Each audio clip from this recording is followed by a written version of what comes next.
A darkness lurked within the walls of an ancient manor house. Dr. Alistair Sinclair, a man of science but not of morals, resided there. His mind buzzed with terrible curiosity, his heart cold with ambition. Sinclair craved recognition, power. He believed the secrets of the universe held the key. He would unlock them, no matter the cost. One night, a blazing streak tore across the sky. It crashed in Farmer Thomas's field, a blinding light followed by an unsettling silence. Curiosity piqued, Thomas grabbed his lantern. He followed the trail of smoke and heat. In the crater, amidst twisted metal, lay a sight that made him gasp. A girl, seemingly human, but with skin like moonlight and eyes like distant galaxies. She was injured, scared, but undeniably alive. News of the fallen angel reached Dr. Sinclair. His pulse quickened. This was his chance, the breakthrough he craved. He arrived at Thomas's farm with promises of care, of returning the girl to the stars. Thomas, a kind soul, believed him. Sinclair's deceit cut deep. He transported the girl not to safety but to his manor. Her alien physiology, a mystery he was determined to unravel, no matter the cruelty. The girl, whom Sinclair coldly labelled Subject X, found herself imprisoned in his laboratory. Cold metal tables, blinding lights, and the smell of antiseptic replaced the fresh air of Earth. She didn't understand Sinclair's language, only his cruel intentions. He poked, prodded, extracted. Her cries, muffled by the thick walls, were a testament to his heartless ambition, but within her frail form a spirit of defiance burned. She would escape this torment. She would be free. Days turned into weeks. The passage of time felt like an eternity, each moment stretching endlessly as she waited, watched, and hoped. The world outside continued its relentless march forward, but inside her cell, time seemed to stand still.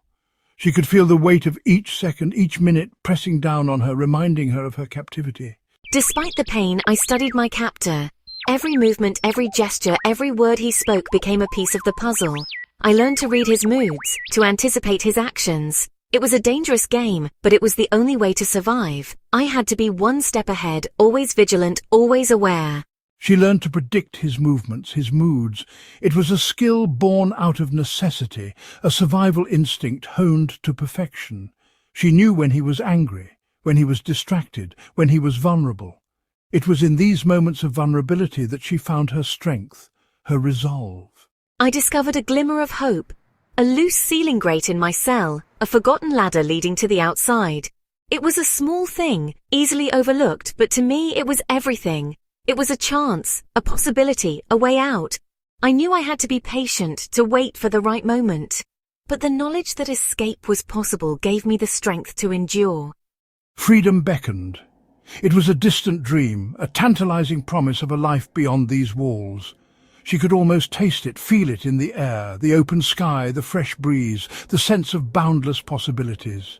It was all waiting for her, just beyond her reach, and she was determined to grasp it no matter the cost. One night I made my move. The darkness was my ally, the silence my shield. I moved with the stealth of a shadow, my heart pounding in my chest. Every step was a risk, every sound a potential threat. But I couldn't let fear stop me. I had to keep going, to push forward, to seize my chance at freedom. Her slender fingers pried open the grate, her small body squeezing through the narrow opening.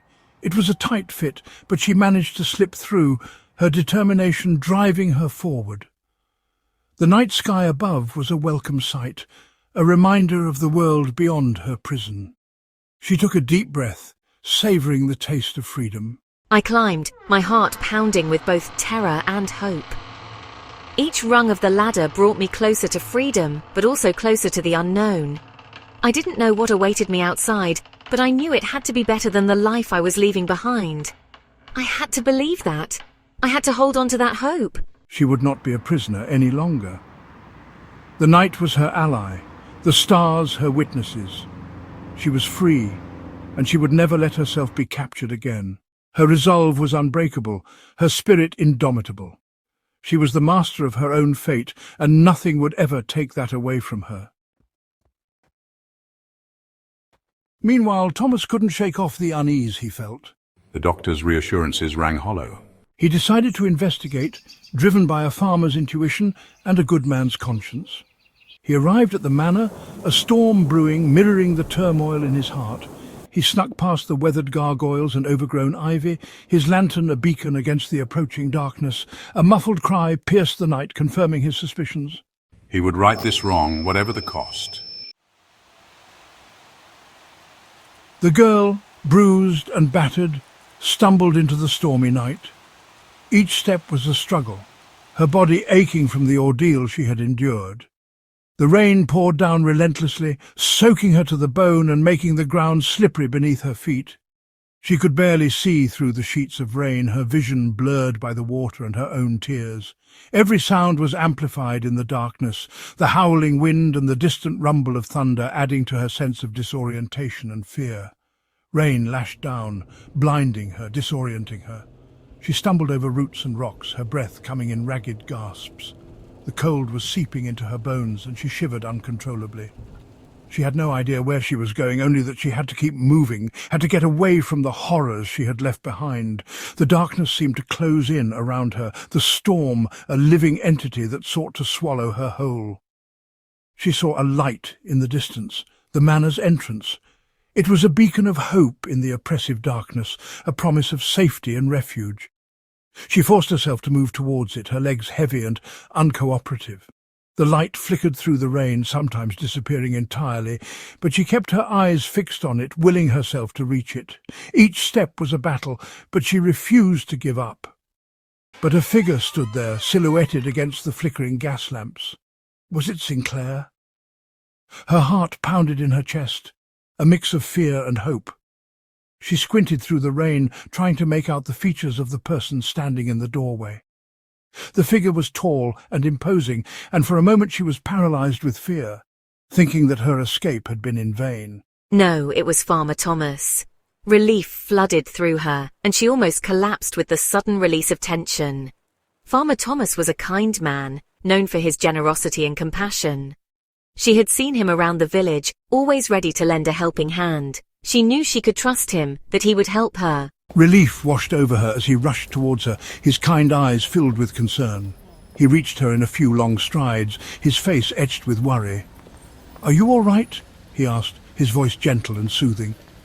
She nodded, unable to speak, her throat tight with emotion. He took her arm, supporting her as she swayed on her feet. He understood without words her plight. There was a silent communication between them, a shared understanding of the pain and fear she had experienced. He didn't need to ask what had happened. He could see it in her eyes, in the way she trembled.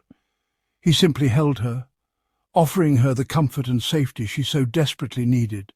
He wrapped her in his coat, a gesture of warmth against the cold cruelty she had endured. The coat was heavy and warm, and she clutched it around herself, feeling the first stirrings of warmth in what felt like an eternity. "Let's get you inside," he said, guiding her towards the manor. She leaned on him, grateful for his strength and kindness. As they walked, she felt a glimmer of hope. Maybe, just maybe, she had found a way out of the darkness. Thomas led her through the storm, away from the manor and its horrors. They reached his farm as dawn broke, painting the sky with hues of hope and new beginnings. He would keep her safe, protect her from the darkness that lingered in the world.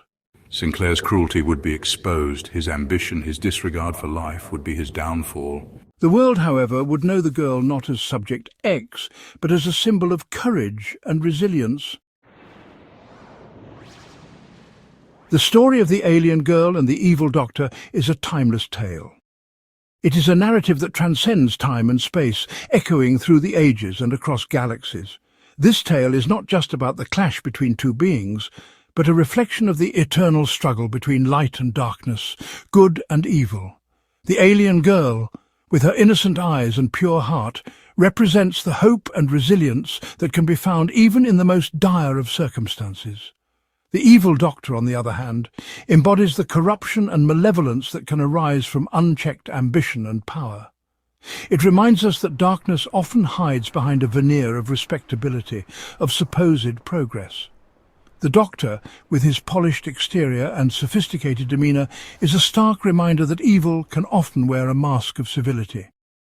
In our own world, we see this in the form of corrupt leaders, deceitful corporations, and individuals who exploit others for their gain. The modern building symbolises the facade of progress, behind which lies the true nature of the Doctor's sinister intentions. It is a cautionary tale, urging us to look beyond appearances and question the true motives of those in power. Yet even in the darkest corners, hope can bloom. The single flower growing amidst the wreckage of the spaceship is a powerful symbol of resilience and renewal. It shows us that no matter how bleak the situation, there is always a glimmer of hope. The sunlight breaking through the dark clouds represents the promise of a new dawn, a fresh start. It is a reminder that even in the face of overwhelming adversity, we can find the strength to persevere and overcome. It is a testament to the simple courage of individuals like Farmer Thomas, who choose compassion over indifference. Farmer Thomas, with his weathered hands and kind eyes, represents the everyday heroes who make a difference through their small acts of kindness. In a world that often seems dominated by greed and selfishness, people like Thomas remind us of the power of empathy and compassion. His dedication to nurturing the land and caring for his community is a beacon of hope, showing us that true strength lies in our ability to care for one another. It reminds us that good and evil exist in many forms and that our choices define which side we stand on. Life is full of crossroads, moments where we must choose between right and wrong, selflessness and selfishness. The silhouette at the crossroads symbolizes the pivotal moments in our lives when we must make these choices. The diverse group of people in the park represents the myriad of paths we can take, each decision shaping our destiny and the world around us. It is a call to action, urging us to be mindful of our choices and strive to make decisions that align with our values and principles. And sometimes the fate of the universe hinges on the bravery of a single soul. The lone figure on the hill, gazing out at the vast expanse, represents the weight of responsibility that can fall on one individual. The determined expression against the backdrop of stars signifies the courage and resolve needed to face seemingly insurmountable challenges. It is a reminder that each of us has the potential to make a significant impact, that our actions, no matter how small, can ripple out and change the course of history.